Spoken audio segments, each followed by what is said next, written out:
Guys, can you all able to hear and see me? Are you all able to hear and see me? Okay, just wait a bit. I'm facing some connectivity issues from my end. Just give me 2 minutes.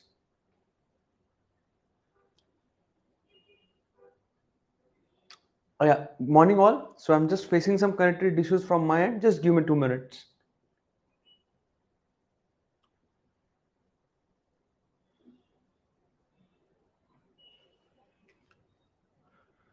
Okay, so good to go. Morning everyone. How are you all? Okay. Morning Gaurav, Ramanand, Jasmine, Sonu, Atul, पायल, आयुष, दिव्या, कैसे हो सब लोग? Morning Sukanta, going good, going fine. Okay okay. So how was the weekend? How was the weekend? Assignment तो बहुत कम लोगों ने submit की, क्या हुआ? Why very few people submitted me the assignment? Complete नहीं हो पाई क्या? You were not able to complete the assignment? Yes, Yamuna में. Okay okay. तो चलो, अभी तो ओरिएंटेशन सेशन है, तो अभी थोड़ा सा लेस लीनियंट हूं मैं. Okay, less lenient. Okay, so after that, once we start with our curriculum, I will be very strict. Okay, and guys, you will be surprised to hear that every day I'm getting assignments from 70 to 80 people. ठीक है. So थोड़ा सा what I want from all of you is proactiveness. I know कि आप सब लोगों का schedule बहुत टाइट है, सब है, but on the first day of class I have made it extremely clear that your priority should be optional and newspaper. ठीक है, priority in the sense whenever you are doing optional curriculum. ठीक है, because optional ऐसा है कि 3 से 4 महीने वो सिलेबस खत्म होता है, सो आपको प्रायोरिटी उसे थोड़ी देनी पड़ती है. Okay, you cannot do like this कि you are just procrastinating the classes, the work of classes. Okay, so please आप सब लोग मुझे सबमिट कीजिए. अच्छा, सबके पास मेरा कॉन्टैक्ट नंबर है? Everyone has my contact number? Okay, you are free to call me too. Okay, सबके पास मेरा कॉन्टैक्ट नंबर है? प्लीज बताइए. Is everyone having my contact number? Yes? Okay. So guys, you are free to contact me too. आप please ऐसा मत कीजिए कि आप मुझसे कांटेक्ट भी नहीं कर पा रहे, बातें नहीं कर पा रहे हो. Okay, and please make sure that you do your work properly. Okay, अब जिन जिन लोगों ने सबमिट किया है, good attempt. Okay, I will comment. मैंने सबके असाइनमेंट्स देख लिए in the morning, and slowly slowly slowly I will try to improvise your work. And धीरे धीरे हम लोग बेसिकली हम लोग इस पे थोड़ा सा इम्प्रोवाइजेशन कर करके आपकी हैंड राइटिंग, आपका टूल, आपका जो पेन आप यूज करते हो, वो भी मैं उस पर आप सबके काम कराऊंगा. So let the time pass and we will basically do work on all this things. Yes Das साहब, मैंने देखा आपने आप सबमिट किया है. आई नो ओके कि आपने आज सबमिट किया है, so don't worry. Okay, so mention once again my number. Okay, it's 999213 55533. 9921355533. Yes, Jasmine, I know all of you have submitted. ठीक है, देखिए तो समझ लेना, अगर टेलीग्राम पे डबल टिक आ गया आपके, तो it means that I have seen your पे वर्क. एंड अगर डबल टिक नहीं आया, तो इसका मतलब मैंने अभी तक के आपका काम देखा नहीं है. सो ऐसा नहीं है कि अकाउंटेबिलिटी खाली आपकी है, अकाउंटेबिलिटी मेरी भी है. ठीक है, सो I have that accountability and I know. So if you see the double tick, then you can very well be assured that I have seen your work and I have gone through your work at least once. ठीक है. The way I proceed is that I create folders with each and everyone's name. Okay, तो मेरे पास सारों के folders होते हैं, जो जो लोग मुझे काम सबमिट कर रहे हैं, सबके नाम के फोल्डर्स होते हैं. And I keep a track कि कौन कौन मेरे साथ कैसे कैसे कनेक्टेड है. And in the end, for them there are some extra sessions, so there is some extra special kind of initiatives that I take for all of them. Okay, Sonu, अभी नहीं देंगे फीडबैक, ये छोटे मोटे असाइनमेंट्स का feedback मैं अभी नहीं दूंगा आपको. जब हम लोग सिनॉप्सिस स्टार्ट करेंगे तब हम लोग करेंगे. ठीक है. Now before moving ahead, how many of you are not the part of Hindu group? कौन कौन स्टडी आईक्यू के ऑप्शनल के ग्रुप का पार्ट नहीं है? Raise your hands right now. Those people who have joined, please tell me how many of you are not the part of the study IQ geography optional group on Telegram. कौन कौन part नहीं है? I want answer from each and every one of you. Me, not now sir. Okay. Okay, कौन कौन नहीं? How many of you are not the part of study IQ geography optional group on Telegram?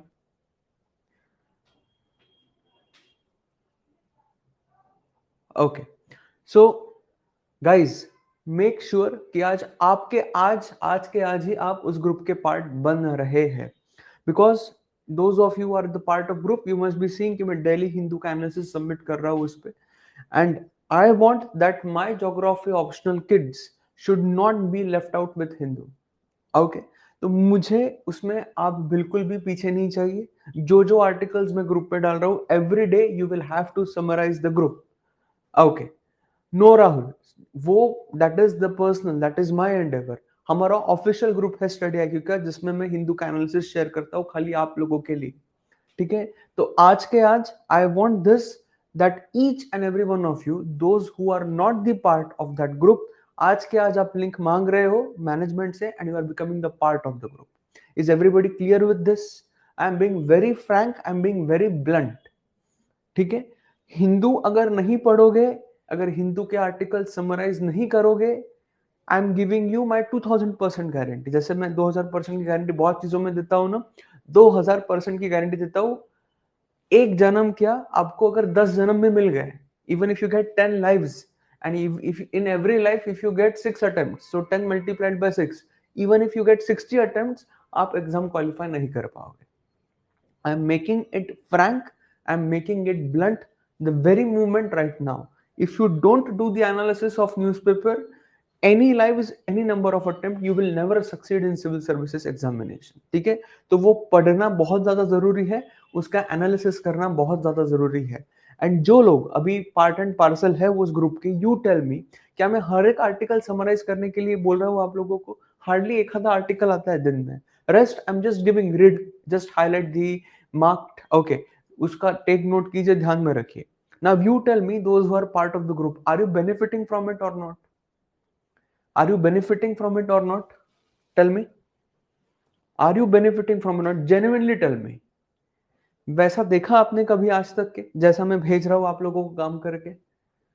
Have you ever seen that kind of work? Please tell me. Please be very frank. ठीक है? इसमें शर्माने की कोई बात नहीं है. You and me are friends, so I am free to criticize you. You are free to criticize me. ठीक है? एंड ये कंस्ट्रक्टिव क्रिटिसिज्म चाहिए. ठीक है? विद अ स्माइल, जिसमें आपका और मेरा दोनों का फायदा हो. ओके. मैं आपको गारंटी दे रहा हूं कि वैसा काम आपको नहीं मिलेगा. ओके. जैसे मुझे कल का और आज का पेपर समराइज करना था आपके लिए. So my daily morning schedule starts at 5 AM. I have to wake up at 4:45. Then I have to sit at 5:30 AM in the morning. 5:30 to 7 मैं आपके लिए खास बैठता हूँ रोज सवेरे, ताकि आप लोगों को in the morning by 10 I will be able to give you the PDFs. ठीक है? तो इसके रिस्पेक्ट भी कीजिए, इसके वैल्यूएशन भी कीजिए, and most importantly please work upon that. Please work upon that. ठीक है? जो मैं आपको पीडीएफ्स भेज रहा हूं वो ऐसी नहीं है कि मैं इधर उधर का डाटा लेके डाल रहा हूं. Purely the PDFs which are important from the civil services perspective, only that I am sending. So everyone, that those who are part of my optional, जो मेरे ऑप्शनल के बच्चे हैं, that they should be the part of that bandwagon, and I'm being extremely blunt, and also I'm being extremely strict about this. Okay, so जो लोग नहीं हैं वो उस ग्रुप में पार्ट जरूर होंगे. ओके. ओके. सो प्लीज आप मैनेजमेंट से बात कीजिए एंड कर दीजिए फट से. ठीक है? हिंदू में जीएस का कवर हो जाएगा. ऑफ कोर्स रवि बेटा, मैं किसके लिए कर रहा हूँ? उसी के लिए तो कर रहा हूँ ना, कि आप सबका कवर हो जाए पूरा. आप देखो ना आर्टिकल्स जो मैं डाल रहा हूँ. ठीक है? सब कुछ कवर हो जाएगा आपका. ठीक है? Make sure that you are starting it today only. ठीक है? फिर बाद में मत बोलना कि सर आप तो बोल रहे थे हिंदू ले रहे हो, आप ले ही नहीं रहे हो. ठीक है? ओके. चलो, सो लेट्स स्टार्ट. एक बार चैनल का नाम बता दीजिए शुक्ला साहब. It is geography optional study IQ. उसके नोट्स समझ में नहीं आ रहा है कैसे बनाए. ठीक है Rupa, don't worry, I will be taking a separate session for all of you for making up the notes of it. So don't worry, मैं आप सबके नोट्स कैसे बनाने हैं, क्या बनाने हैं, वो भी मैं आपके साथ एक स्पेशल सेशन लूंगा and I will do it. But please start focusing on that group from today itself. Okay. चलो, सो Let's begin from where we left in the last class. So guys, in the last class, I did explain you the formation of the tropical hot deserts. कि ऐसे deserts क्यों बनते हैं? Okay. So we have basically the Coriolis force which acts. Why? Because of the rotation of Earth on its axis from west to east. So ये जो Coriolis force है guys, ये Coriolis force क्या करेगा? ये Coriolis force apparent deflection लाएगा. Okay. Apparent deflection किस में लाएगा basically? Apparent deflection ये moving bodies में लाएगा. Is the Coriolis force valid for vertical movements? नहीं. Coriolis force जो है ये vertical movements के लिए valid नहीं है. Coriolis force is only valid for horizontal movements. So please keep this in mind that Coriolis force is only valid for horizontal movements on Earth. So Coriolis force bodies को right में deflect करेगा if you are in the northern hemisphere, and it will be deflecting bodies in the left if you are in the southern hemisphere. Okay, एक बहुत बढ़िया example देता हूं मैं आप लोगों को ताकि आप सब लोग इसे बहुत अच्छी तरीके से याद रखेंगे. आपको याद होगा ना कि जब इंडिया न्यूजीलैंड में या फिर इंग्लैंड में खेलने जाती है तो वहां पे बॉल देखो कैसा स्विंग होता है ना. क्रिकेट फैंस प्लीज कमेंट, वो बॉल स्विंग होता है कि नहीं होता है? अब आप बताइए, अगर इंडिया इंग्लैंड में खेलने जाती है तो बॉल इन स्विंग होता है या आउट स्विंग होता है? Comment I for in swing and out for out swing. अगर इंडिया इंग्लैंड में खेलने जाती है तो बॉल इन स्विंग होता है या आउट स्विंग होता है? बॉल इन स्विंग होता है कि नहीं? इन स्विंग मीन्स कौन से डायरेक्शन में? इन स्विंग मीन्स कौन से डायरेक्शन में? राइट में होता है कि नहीं होता है? Are you all comfortable? Yes. And अगर इंडिया ऑस्ट्रेलिया न्यूजीलैंड में खेलने गई तो बॉल कहां जाता है? लेफ्ट में जाता है कि नहीं जाता है? आउट स्विंग होता है कि नहीं होता है? अभी समझा आपको कि कैसे आप बेसिकली ज्योग्राफी पढ़ के क्रिकेट भी समझ पाएंगे. So your in swing and out swing is basically because of what? Because of rotation of earth. है ना आशीष? अभी तो आशीष भी चल रहा है. तो see, that is the beauty of this optional कि अगर आप ज्योग्राफी एक बार समझ गए आप क्रिकेट भी समझ जाओगे. ओके. सो हमेशा ध्यान में रखना इन swing and out swing. India में स्विंग होते हुए देखा है आपने कभी? Have you ever seen in swing happening, out swing happening in India? Swing होते हुए देखा है कभी बॉल को इंडिया में? जितना इंग्लैंड एंड जितना ऑस्ट्रेलिया न्यूजीलैंड में होता है उतना बहुत मुश्किल है ना. क्यों? बिकॉज जो कोरियोलिस फोर्स है that has got a sign angle latitude. ये ध्यान में रखना. जो हमने कोरियोलिस फोर्स लिया है ना, मैं आपको पढ़ाऊंगा कि कोरियोलिस फोर्स बेसिकली कैसा है. सो कोरियोलिस फोर्स जो है it is associated with the sine angle of latitude. Okay. So हमारा जो कोरियोलिस फोर्स है वो साइन एंगल ऑफ लैटिट्यूड से बेसिकली कोरिलेट करता है. तो sine 0 is 0. So Coriolis force equator पे 0 डिग्री होता है. And if I talk about poles, so sine 90 equals 1. So Coriolis force is 0 at the equator and Coriolis force is maximum at the poles. इसलिए अगर आप India लेंगे, India equator के बहुत करीब है, तो यहाँ पे कोरियोलिस फोर्स डिफ्लेक्शन जो है ये कम होता है. इसलिए इंडिया में बॉल स्विंग करना बहुत डिफिकल्ट होता है फास्ट पेसर्स को. अगर ऑस्ट्रेलिया न्यूजीलैंड के पेसर्स इंडिया में आ गए तो इंडिया में क्या उनके पेसर्स काम कर सकते हैं क्या? नहीं. उनको स्पिन खेलने के लिए मजबूर होना पड़ता है. इसलिए वो स्पिनर्स ज्यादा लाते हैं जब भी वो इंडिया में आएंगे. बट जैसे वो ऑस्ट्रेलिया न्यूजीलैंड में जाएंगे उनके पेसर्स जो है वो फ्रंट लाइन पे आ जाते हैं एंड स्पिनर जो है वो बैक लाइन पे चले जाते हैं. तो हमेशा ध्यान में रखना, geography has got to do with everything, even sports. ठीक है. तो अभी जब भी आप क्रिकेट देखोगे, जब भी आप अभी टेनिस देखोगे, टेनिस में भी देखना, टेनिस में भी जो स्पोर्ट्स है, if you are playing in Australia, if you are playing in Wimbledon, तो विंबलडन में जब जैसे अभी विंबलडन हो रहा था अभी, तो आपने अगर देखा होगा जो सर्व कर रहा था अल्कराज, तो सर्व करते वक्त अल्कराज को ज्यादा पावर नहीं लगानी पड़ रही थी बॉल को बाहर फेंकने के लिए. ओके. क्यों? बिकॉज वहां पे कोरियोलिस फोर्स उसकी मदद करेगा. एंड वही अगर आप ऑस्ट्रेलिया में खेलोगे, अगर आप नॉर्थ अमेरिका में खेलोगे तो आपको ज्यादा मेहनत करनी पड़ती है बॉल को क्रीज के अंदर लाने के लिए. ओके. सो ये होता है कोरियोलिस फोर्स, ये होती है ज्योग्राफी की अहमियत इन लाइफ. समझा अभी? Are you now getting interested? I know the girls in the class, those who are not cricket fans, आपको ये चीजें नहीं समझेगी, बट आपके लिए भी मैं बहुत बढ़िया चीज लाऊंगा रिलेटेड टू कॉस्मेटिक्स. ठीक है. ओके. चलो. So I am quickly revising that the Coriolis force जो है, कोरोलिस फोर्स एक अपरेंट फोर्स है जो मूविंग बॉडीज पे लगता है, एंड वो मूविंग बॉडीज पे लेफ्ट पे लगता है if you are in the southern hemisphere, and वो मूविंग बॉडीज पे राइट पे लगता है if you are in the northern hemisphere. And Coriolis force जो है, basically it will cause apparent deflection. So because of this we studied that whenever the air will rise up from the equator, जब भी हवा equator से ऊपर उठेगी, so it will start rising up towards tropopause. Tropopause से वो poles की तरफ डाइवर्ज होना स्टार्ट होगी, एंड जैसे ही वो पोल्स की तरफ डाइवर्ज होना स्टार्ट होगी, they will experience Coriolis force deflection. So इस वजह से जो हमारी हवा है, हवा instead of going and sinking at the poles, it sinks at around 30 to 35 degrees north and south. So हवा sink कहाँ पे करेगी? These are the latitudes where the air will sink. So these latitudes will have the subtropical high pressure belt, and because of this, in these latitudes you predominantly have what? You predominantly have deserts. इसलिए आपको इन latitudes में predominantly क्या मिलेंगे? Deserts मिलेंगे. ठीक है? क्यों? क्योंकि यहाँ पे कैसा प्रेशर है? यहाँ पे है high pressure. If you are having high pressure, so will high pressure result in the formation of clouds? नहीं. हवा कैसी है? हवा दबी हुई है. Air is basically how? Air is basically densified. Densified in the sense कि एयर कॉम्पैक्टेड है, यहाँ पे उच्च दबाव है, तो एयर दबी हुई है. So it will inhibit vertical cloud formation because of rising air, and hence जो हमारे सब ट्रॉपिकल एरियाज है, ये सबसे गर्म रहेंगे areas of the entire world and not the equatorial areas. Okay, so now guys, for the first time I'm telling you to write something. Okay, मेरा voice clear नहीं आ रहा है सबको? Is my voice clear to everyone? Please tell me. Is my voice clear to everyone कि मेरा voice नहीं आ रहा है? Not clear.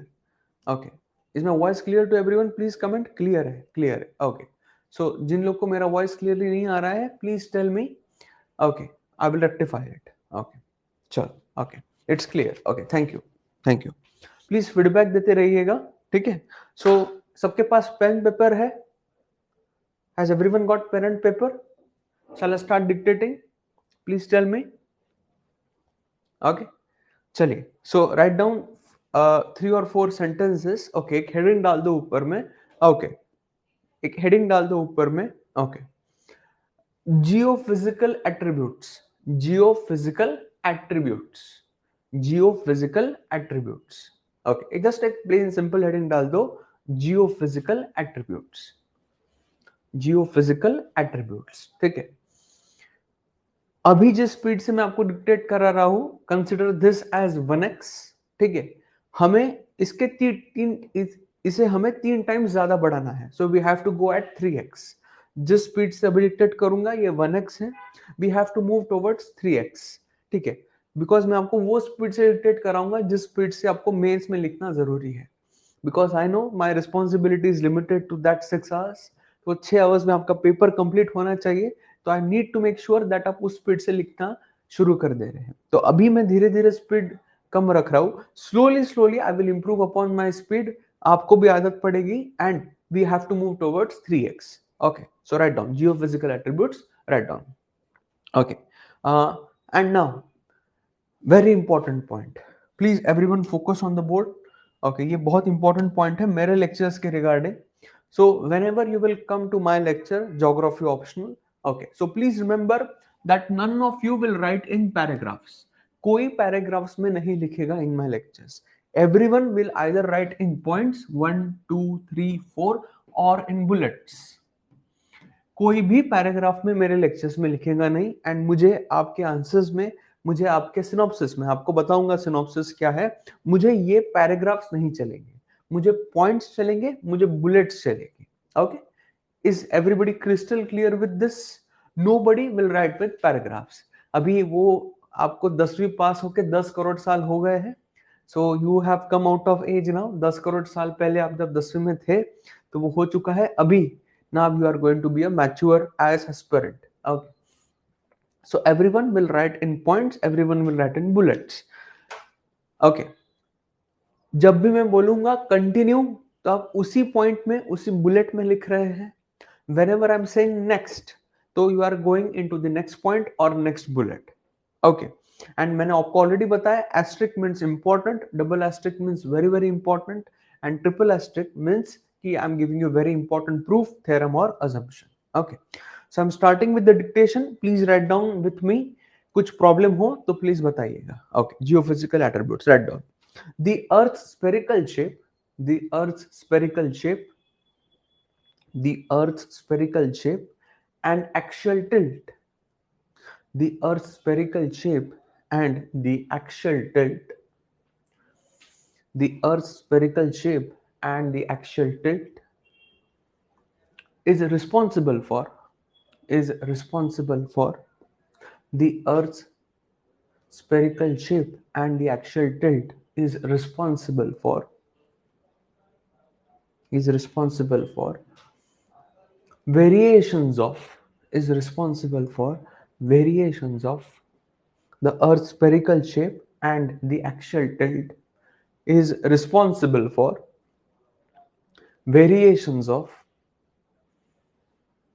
insolation received is responsible for variations of insolation received insolation received on earth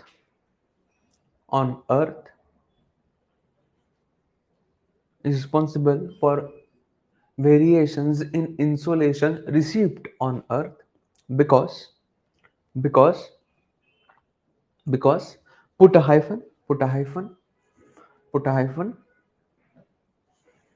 Okay. The sun's rays the sun's rays the sun's rays become more slant towards the poles. The sun's rays become more slant towards the poles. The sun's rays become more slant towards the poles, comma, comma, comma. They have to travel, they have to travel, they have to travel, they have to travel through a, they have to travel through a, they have to travel through a greater amount of atmosphere. They have to travel through a greater amount of atmosphere. They have to travel through a greater amount of atmosphere. They have to travel through a greater amount of atmosphere. Therefore, therefore, therefore, therefore, they get diffused more. Therefore, they get diffused more. Therefore, they get diffused more. Therefore, they get diffused more. Therefore, they get diffused more, comma, they get diffused more, comma, and, and, and last but not the least, and last but not the least, and last but not the least, the day length increases, the day length decreases, and last but not the least, the day length increases, and last but not the least, the day length increases as we move from equator, and last but not the least, the day length increases, the day length increases as we move from equator, as we move from equator, the day length increases as we move from equator, as we move from equator, as we move from equator towards the poles, as we move from equator towards the poles, as we move from equator towards the poles, as we move from equator towards the poles. Next point. Hence in general, hence in general, hence in general, hence in general,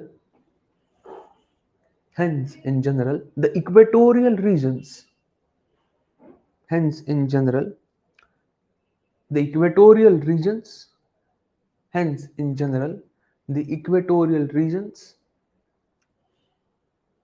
are warmer, are warmer,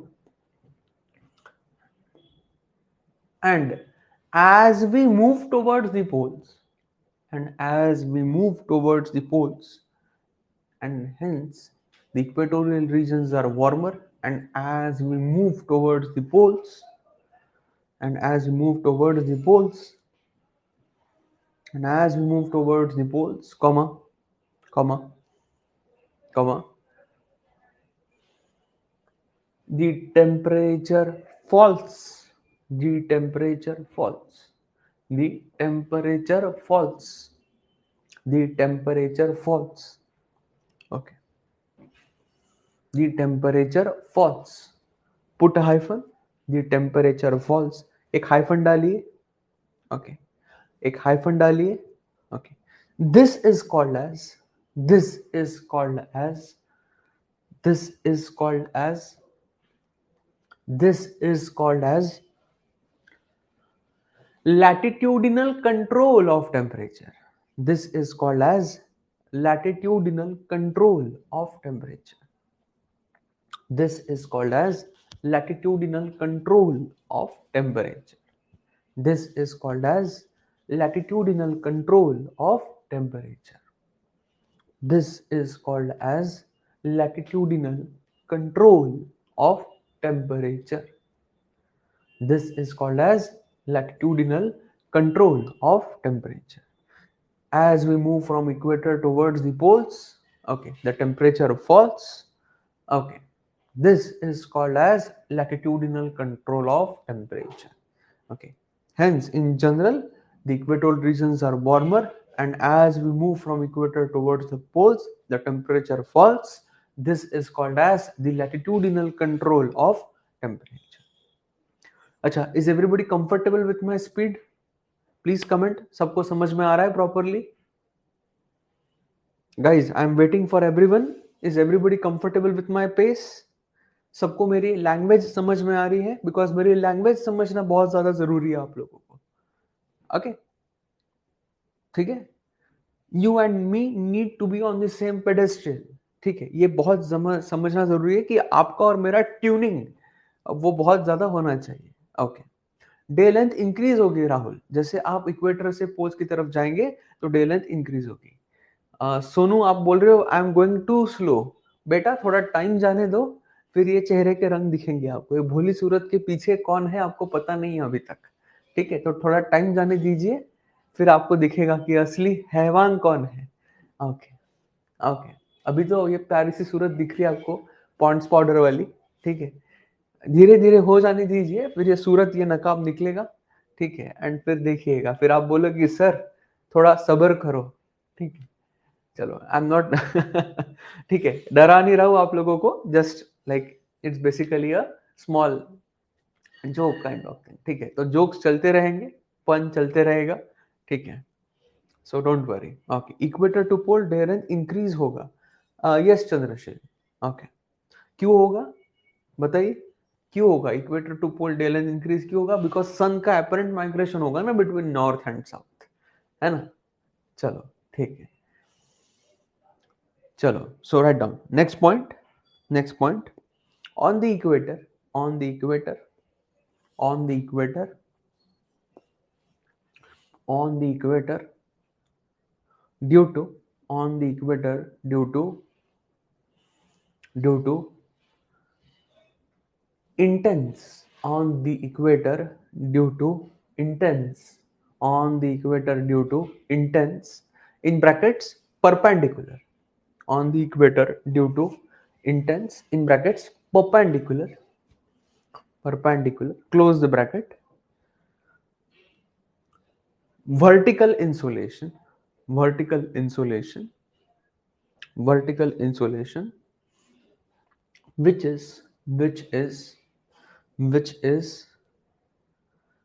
constant, which is constant throughout the year, which is constant throughout the year, which is constant throughout the year, due to, which is constant throughout the year due to which is constant throughout the year due to the unchanging position due to the unchanging position due to the unchanging position due to the unchanging position of the equator due to the unchanging position of the equator due to the unchanging position of the equator with regards to the sun with respect to the sun with respect to the sun comma comma on the equator comma comma on the equator we have on the equator we have intense vertical convection on the equator we have intense vertical convection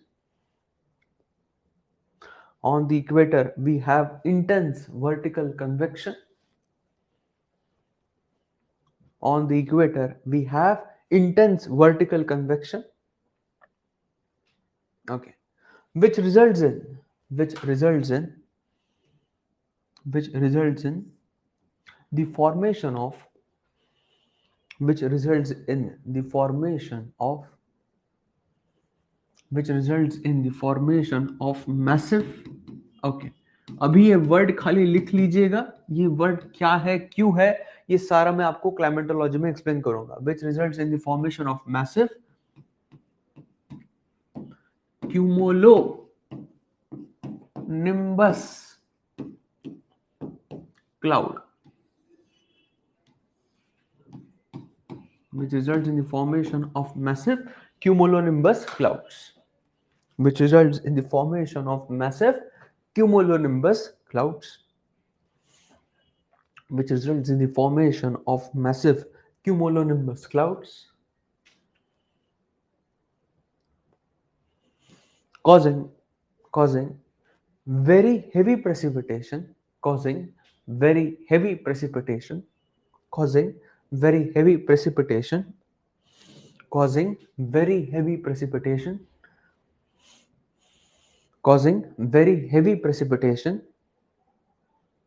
causing very heavy precipitation throughout the year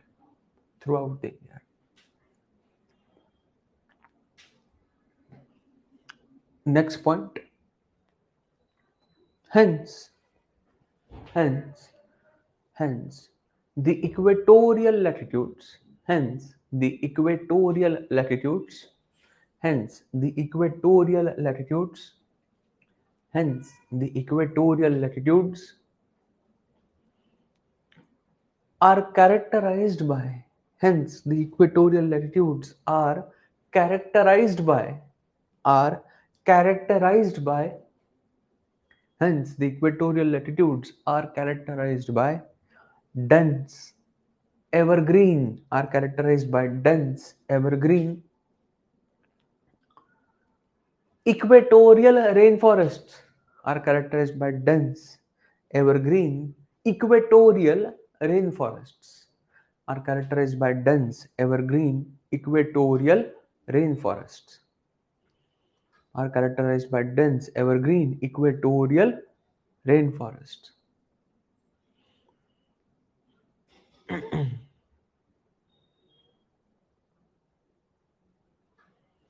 okay, आप सबने वो forest के नाम तो basically लिख लिए हैं, आपने एग्जांपल्स मुझे असाइनमेंट्स भी दी है, so don't new write the examples. Okay, now next point is an asterisk point, please properly लिखिएगा. नेक्स्ट पॉइंट जो है वो एस्ट्रिक पॉइंट है, प्लीज बराबर लिखिएगा. ओके, प्लीज बराबर लिखिएगा. Okay, as a result of heavy precipitation as a result of heavy precipitation as a result of heavy precipitation as a result of heavy precipitation as a result of heavy precipitation. Okay, the equatorial latitudes as a result of heavy precipitation as a result of equatorial precipitation, sorry, as a result of heavy precipitation, comma, the equatorial latitudes as a result of heavy precipitation, comma, the equatorial latitudes are neither are neither are neither the hottest regions of the world are neither the hottest regions of the world are neither the hottest regions of the world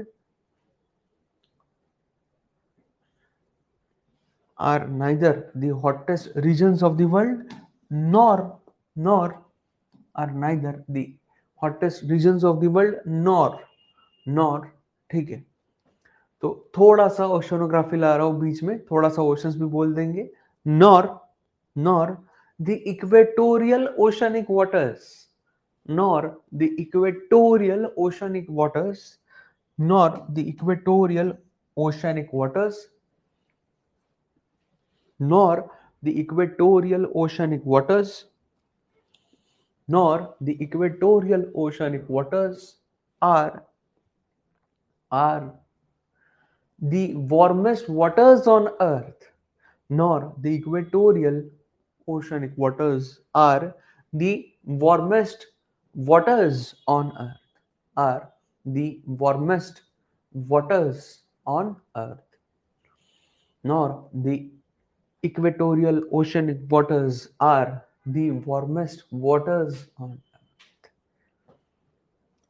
So, अगर आपको किसी ने पूछा कि क्या equatorial region सबसे गर्म है दुनिया के क्योंकि यहाँ तो 24 घंटे परपेंडिकुलर आइसोलेशन है क्या इक्वेटोरियल के ओशनिक वाटर्स मींस ये पार्ट ये पैसिफिक का ये वाला part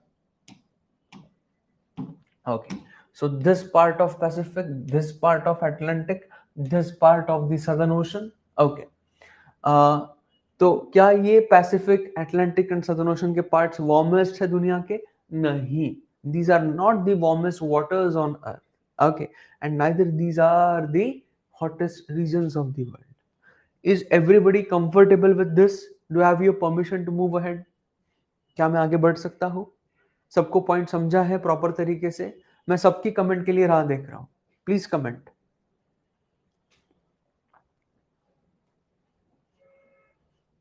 done okay okay yes sir all good okay चलो next point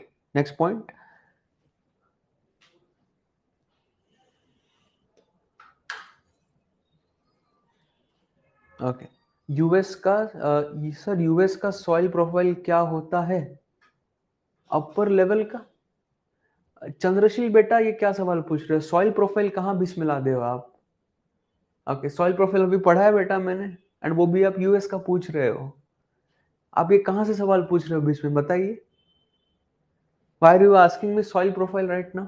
Am I teaching you soil profile? Soil profile के लिए पहले आपको सॉइल का पीएच लेवल पता होना चाहिए उसके बाद में आपको इवेपो ट्रांसपिरेशन पता होना चाहिए आपको सोडिक सॉइल्स एसिडिक सॉइल्स ये सब पता होना चाहिए अभी डोंट गो बेटा इतना आगे मत जाइए धीरे धीरे आगे जाइए ठीक है अभी बीच में don't put comments like this okay बेटा and please don't get negative way में मत लेना इसे ठीक है मैं कुछ अलग पढ़ा रहा हूँ आप बहुत आगे चले गए ठीक है हो सकता है कि आपने पढ़ रखा होगा इसलिए आप सवाल पूछ रहे हो ठीक है अभी ये ऐसे सवाल बीच में मत पूछिएगा ठीक है थैंक यू ओके बाकी लोगों को पद समझ में आ गया चले आगे बढ़े ओके चलो the hottest regions of the world the hottest regions of the world the hottest regions of the world the hottest regions of the world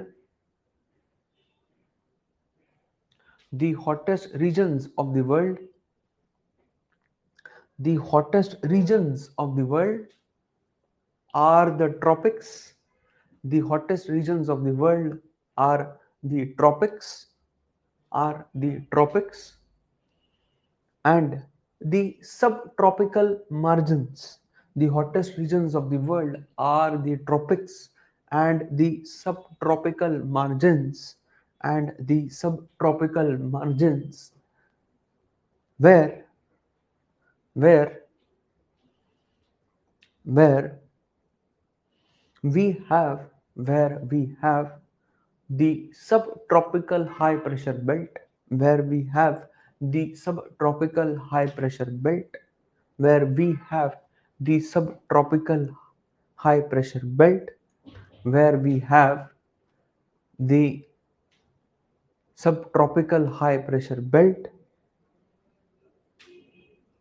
where we have the subtropical high pressure belt, and hence and hence and hence due to and hence due to and hence due to subdued subdued, okay, subdued means कम होना, and hence due to subdued cloud formation and precipitation, and hence due to subdued cloud formation and precipitation, okay, the oceanic waters in the tropical areas, the oceanic waters in the tropical areas, the oceanic waters in the tropical areas are also the hottest of the world, are also the hottest of the world, are also the hottest of the world, are also the hottest of the world. Okay. Once you have written, please comment F so that I can move things ahead further today. एक आपको point, 2-3 point और extra के explain करो, please F comment कीजिए. Okay. Koteshwar sir, salinity, temperature of oceans, बेटा अभी ये सारी चीजें मैं अभी नहीं पढ़ा रहा हूँ आपको, वो सारा मैं ओशनोग्राफी में पढ़ाऊंगा. अभी धीरे धीरे क्लास के साथ चलिएगा, ठीक है. Okay, please repeat the last line. And hence the tropical oceanic waters, and hence due to subdued rainfall and subdued what I have written, and hence due to subdued precipitation and subdued cloud formation, okay, the tropical oceanic waters are the warmest waters on earth. Okay.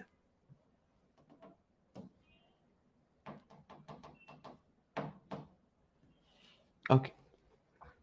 So guys, like if I am telling you, okay, बहुत simple भाषा में मैं आपको एक topic, एक बहुत simple term आपको explain कर दे रहा हूँ. The name of the term is ocean currents. Okay, कि ओशन करंट्स क्या होते हैं सर. ओके, क्योंकि ओशन करंट्स बहुत ज्यादा न्यूज में है.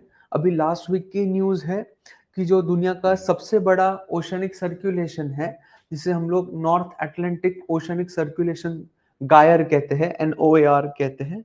So it is on the verge of collapse. ठीक है, तो एक बहुत सिंपल टॉपिक, बट ऐसा टॉपिक जिससे बेसिकली दुनिया कंप्लीटली बदल जाएगी. ओके, जिससे दुनिया में आइसेज आ सकता है, जिससे दुनिया में एक नया वार्मिंग सीजन शुरू हो सकता है. एंड मैं मोस्ट ऑफ द क्या, almost 100% of the world's meteorologist, almost 100% of the world scientists, okay, geographers, they are now convinced कि ये होने वाला है. ठीक है, तो वो क्या है, इसलिए मैं आपको थोड़ा सा पहले हिंट दे देता हूं ताकि आपका दिमाग जो है वो खुल जाए. Okay, basically what I want from each and every one of you, ये टॉपिक मैंने आज तक आपके साथ डिस्कस नहीं किया. सो ज्योग्राफी ऑप्शनल में ये टॉपिक मैंने आज तक आपके साथ डिस्कस नहीं किया. So I deliberately kept it for this Monday. एक बार एक वीक के सेशंस हो गए हमारे, तो आपको जो सबसे इंपॉर्टेंट चीज है डिस्कस करने की या फिर अप्रिशिएट करने की, दैट इज डाइवर्सिटी. ओके, तो डाइवर्सिटी आपको दुनिया की अप्रिशिएट करना बहुत ज्यादा जरूरी है, एंड ये ध्यान में रखिएगा. ठीक है, so now you know the reason. Okay, कि जो हमारे इक्वेटोरियल वाटर्स है ये सबसे गर्म नहीं है, सबसे गर्म जो पानी है वो यहाँ पे है. So these are the world's hottest waters. Okay, ये वाला पार्ट. ओके, इंडिया तो छोड़ दो, इंडिया में मॉनसून्स है तो इंडिया का डिस्कस करने में कोई फायदा नहीं है। Okay, so these are the hottest waters of the world. जहां जहां पे मैंने एच लिखा है ये दुनिया के सबसे गर्म पानी में से आता है, ओशंस के, ठीक है। And if I take you to poles, so यहाँ पे तो पूरा ठंडा पानी है। Okay, here you have all cold waters. Okay, so जैसे मैंने आपको एटमॉस्फेयर में बताया कि एटमॉस्फेयर में जितनी भी विंड सर्कुलेशन रहेगी, जितने भी टर्बुलेंसेस रहेंगे, ओके, ये सारे टर्बुलेंसेस, ये सारे जितने भी डिस्टर्बेंसेस रहेंगे, ये क्यों रहेंगे? बिकॉज ये जो हीट इम्बैलेंस है, okay, these areas are energy surplus and these areas are energy deficit. यहाँ पे एनर्जी सरप्लस है, यहाँ पे एनर्जी डेफिसिट है। सो यहां से हीट जो है वो यहां तक लेके जाएगी एंड यहां से बेसिकली जो कोल्ड एयर है, जो कोल्ड पानी है, वो नीचे लेके जाएगा। सो यहां से हीट ऊपर जाएगी एंड यहां से बेसिकली कोल्ड एयर, कोल्ड पानी नीचे आएगा। सो what you have in the world, what you have in the world is one of the best thermoregulating agents of earth। Thermoregulating agents, मैं फिर से बोल रहा हूं, धरती के पास खुद के क्या है? Thermo regulating agents. जैसे इफ यू, अगर मैंने आपको अभी धूप में खड़ा कर दिया, so what you will start to do? आपको क्या आना लगेगा? Please try to answer. If I take you out and if I keep you in the sun, okay, your body will start to do what? आपकी body क्या करना करेगी? Please tell me. Yes, your body will start to sweat, ठीक है। सो there is a temperature called as wet bulb temperature। wet bulb temperature means उसके ऊपर अगर बाहर का टेम्परेचर गया, so your body cannot cool down by sweating।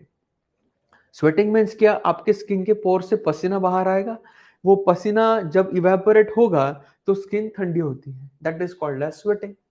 so there is a temperature called as wet bulb temperature। अगर temperature, बाहर का temperature उससे ज्यादा हो गया तो आपकी बॉडी स्वेटिंग करके खुद को ठंडा नहीं कर सकती है, and that temperature is merely 36 degree Celsius.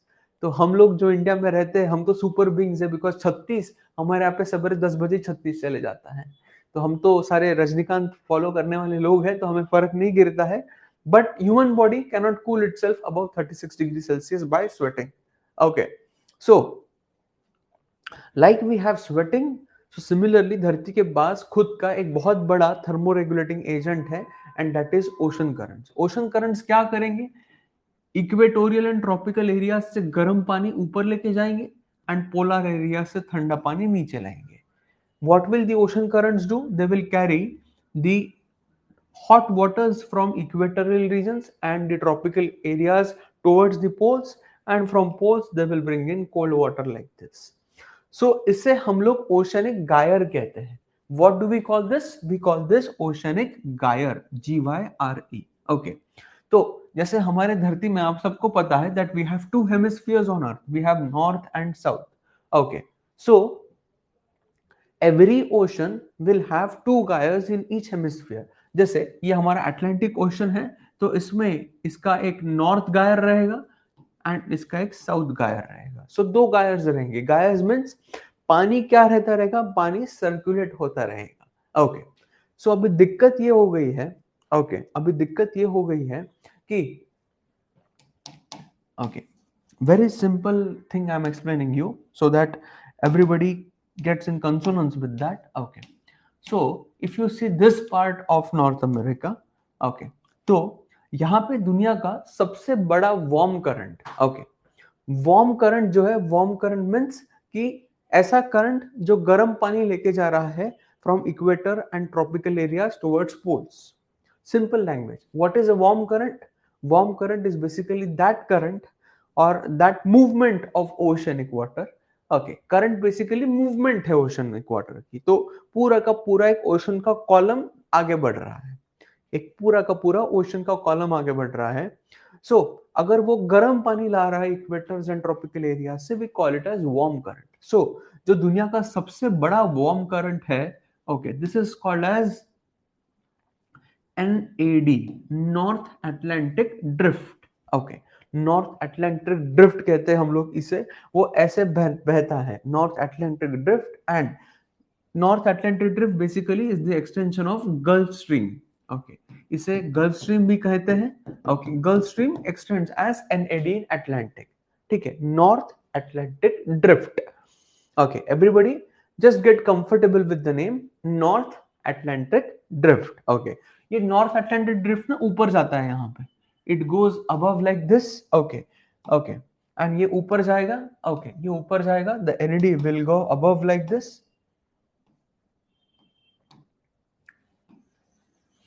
Okay, ये हमारा एनएडी यहां से आ गया, this is NAD. Okay, it will enter into the Norwegian Sea. यहाँ पे आपके पास नॉर्वेजियन सी है। Okay, it will enter into Norwegian Sea.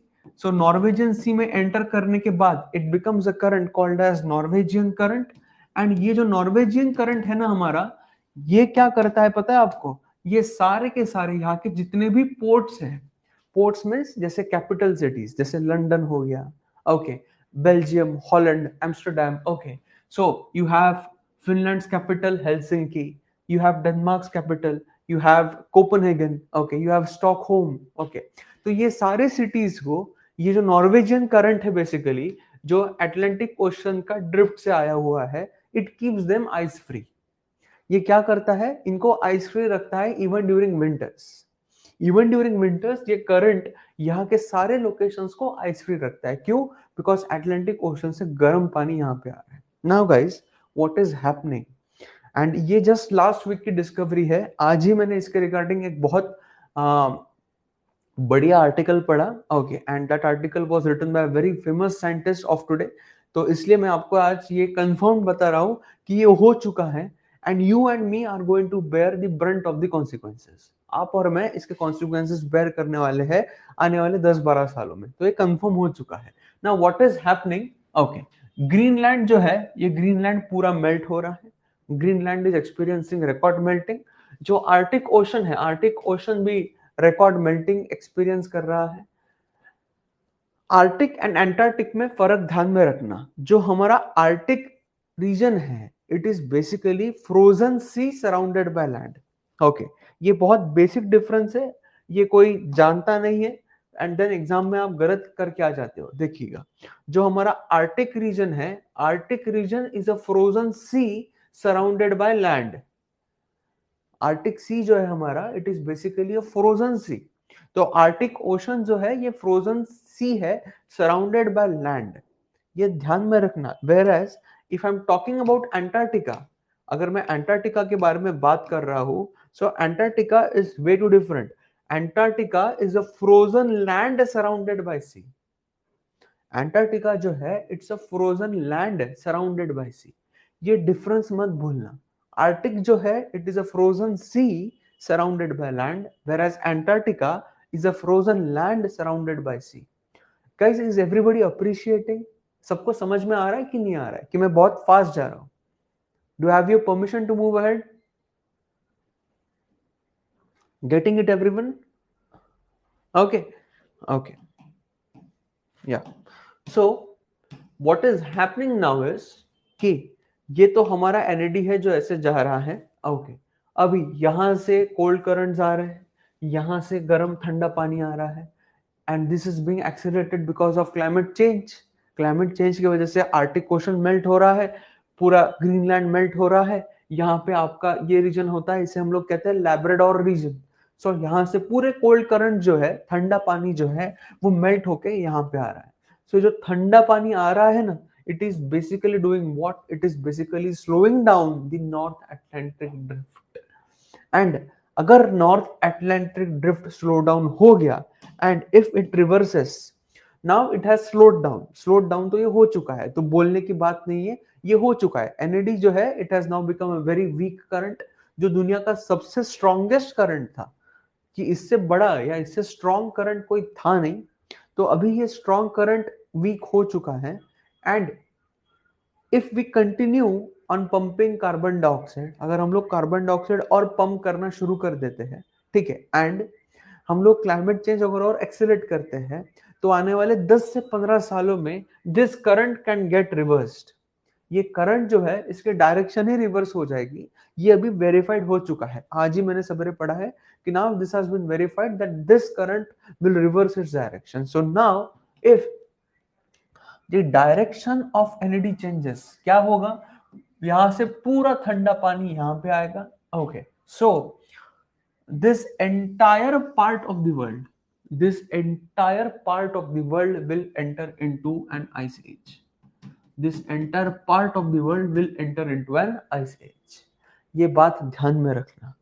So climate change जो है, जो ग्लोबल वार्मिंग हो रही है, इसका मतलब ये नहीं होगा कि हर जगह वार्मिंग होगी, नहीं। ग्लोबल वार्मिंग के वजह से क्लाइमेट चेंज होगा, एंड क्लाइमेट चेंज जो है ये हर जगह पे अलग अलग जगहों पे अलग अलग तरीके से मैनिफेस्ट करेगा। सो the entire northern part of the northern hemisphere will go into an ice age अगर NAD रिवर्स हो गया तो। Please remember this. एंड ये जो पार्ट है वर्ल्ड का, ये वाला पार्ट, ओके, यहां पे you will have what, you will have temperature extremes. You will have temperature extremes. जैसे इंडिया में मॉनसून है, तो मॉनसून वो स्टीरॉइड्स पे आएगा। स्टीरॉइड्स मींस इतनी बारिश, एंड ऐसा है क्या कि बारिश आराम आराम से चल रही है, नहीं, महीने भर की बारिश 2 दिन में हो रही है ना, साल भर की बारिश 10-12 दिनों में हो रही है। So less rainfall days will decrease, okay, heavy rainfall days will increase, so the frequency and intensity of climatic extremes will increase। ये पार्ट में वर्ल्ड के, तो हम और आप जो एक्सपीरियंस कर रहे हैं अभी फिलहाल इन इंडिया में, तो ये क्लाइमेटिक एक्सट्रीम्स एम्पलीफाई हो रहे हैं। जैसे आप आपके फोन में वॉल्यूम बढ़ाते हैं ना, यूट्यूब पे आप कुछ सुन रहे हैं, मेरा लेक्चर सुन रहे हैं, तो you increase the volume, volume बढ़ रहा है मींस आप क्या कर रहे हो, एम्पलीफाई कर रहे हो। तो ग्लोबल वार्मिंग के वजह से जो क्लाइमेट चेंज होगा, वो क्लाइमेट चेंज क्या करेगा, इस पार्ट में क्लाइमेटिक एक्सट्रीम्स की इंटेंसिटी एंड फ्रीक्वेंसी बढ़ाएगा। Is everybody appreciating this? Please tell me, is everybody appreciating this? समझा सबको? Is everybody appreciating this? Please tell me. Okay, थोड़ा ऊपर का कंसेप्ट आज पढ़ा दिया मैंने आपको जानबूझ के, बिकॉज ये पेपर में आएगा, अभी 3-4 दिनों में पेपर में डेफिनेटली आएगा, एंड मैं उसका आर्टिकल भी शेयर करूंगा। तो इसलिए ये बहुत जरूरी है कि आपको ये बात समझे। ओके, ओके, यस, पूरा साइकिल खत्म हो जाएगा आयुष, पूरा साइकिल खत्म हो जाएगा। ओके, ये पूरा जो है नॉर्थ अटलांटिक ड्रिफ्ट का ये जो गायर है बेसिकली, ओके, ओके, यहाँ पे आपका NAD आता है, दिस इज NAD। ओके, यहाँ पे आपको नॉर्वेजियन करंट है। ओके, यहाँ पे आपका एक कोल्ड करंट आता है, that is called as Canaries current. It is called as Canaries current, सी करके कोल्ड करंट है, कैनरीज करंट। जो कोल्ड करंट है वो सहारा के एरिडिटी को और बढ़ाता है, it increases the aridity of Sahara. Okay, so cold current आएंगे तो एरिडिटी बढ़ेगी। तो you will be shock to hear this, you will be shock to hear this कि पिछले 5 सालों में, इन the last 4 year, in the last 5 years, Sahara में 4 बार स्नोफॉल हो चुका है। Okay, are you understanding this, that in the last 5 years, okay, 4 years have experience snowfall in Sahara. Sahara में स्नोफॉल हुआ है।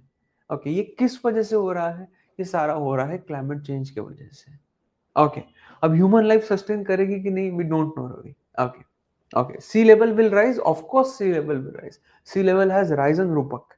ओके, सी लेवल तो already बढ़ चुकी है फ्रॉम प्री इंडस्ट्रियल लेवल्स तो अभी तक, ठीक है। एंड जो एवरेज एम्बिएंट टेम्परेचर है, हमने 1.2 डिग्री सेल्सियस ऑलरेडी बढ़ा दिया है। ओके, हमारा टारगेट है 1.5 तक लिमिट करेंगे तो कुछ हो सकता है।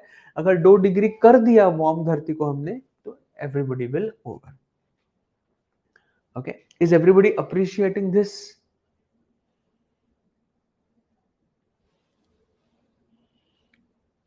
ओके, सो एक लास्ट पॉइंट लिख लो आज के लेक्चर में, थोड़ा सा करंट ओरिएंटेड। ओके, देन कल मैं आपको पोलर एरियाज एंड ऊपर के एरियाज एक्सप्लेन करूंगा, एंड कल भी हम लोग थोड़ा क्लाइमेट चेंज देखेंगे। ओके, चलिए एक लास्ट पॉइंट लिखिएगा। Okay, presently presently presently presently due to accelerated global warming, presently due to accelerated global warming, presently due to accelerated global warming, due to accelerated global warming, comma, presently due to accelerated global warming, comma,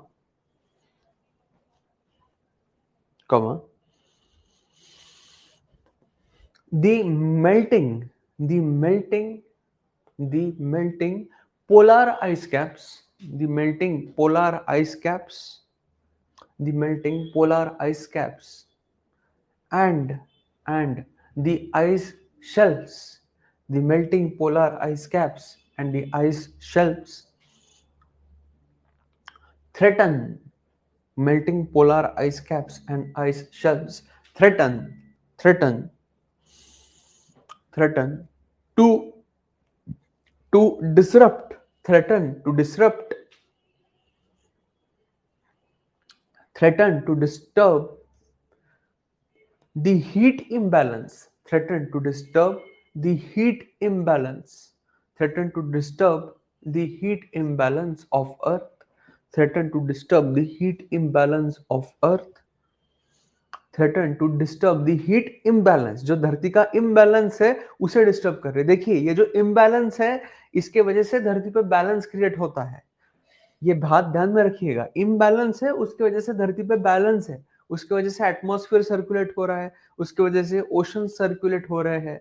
तो जो global warming है and climate change है वो इस imbalance को disturb करेंगे, threatening to disturb the heat imbalance of earth, resulting into resulting into resulting into climatic extremes, resulting into climatic extremes and and and climatic, resulting into climatic extremes and climatic anomalies, and climatic anomalies, and climatic anomalies,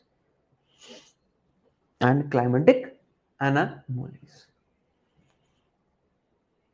Is everybody comfortable with this point? समझा सभी को?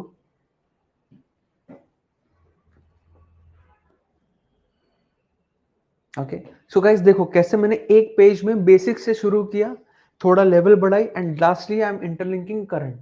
ठीक है, तो आपके answers में आपके content में मुझे ऐसा ही दिखना चाहिए।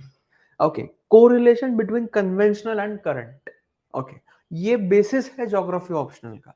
तो मेरी नोट्स जो रहेगी, जो भी आपको मैं डिक्टेट कराऊंगा कुछ इसी तरीके से रहेगा। ठीक है, एंड इन माय नोट्स आप इसे डायरेक्टली यूटिलाइज कर पाएंगे in your mains. Okay, is everybody comfortable with my dictation?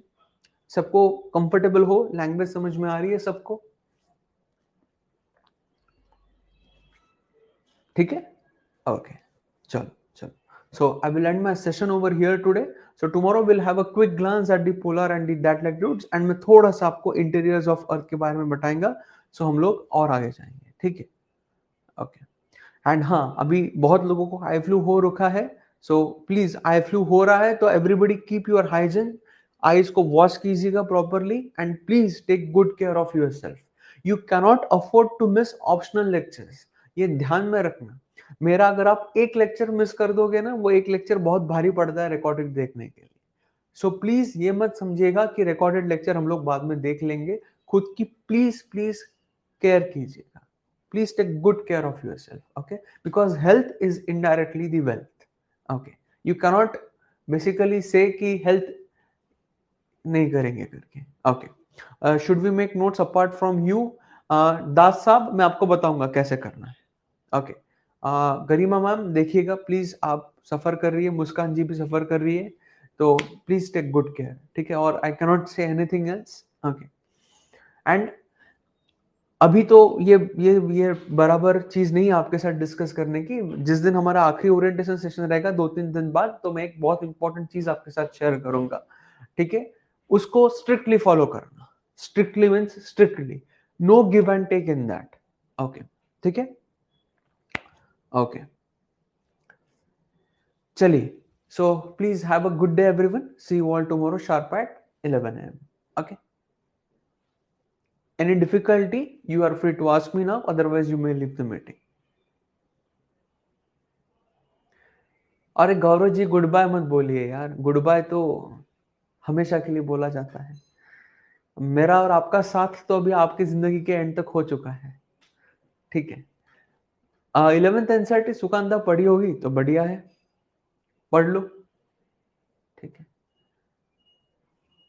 चलिए, so have a good day everyone, I am ending the session.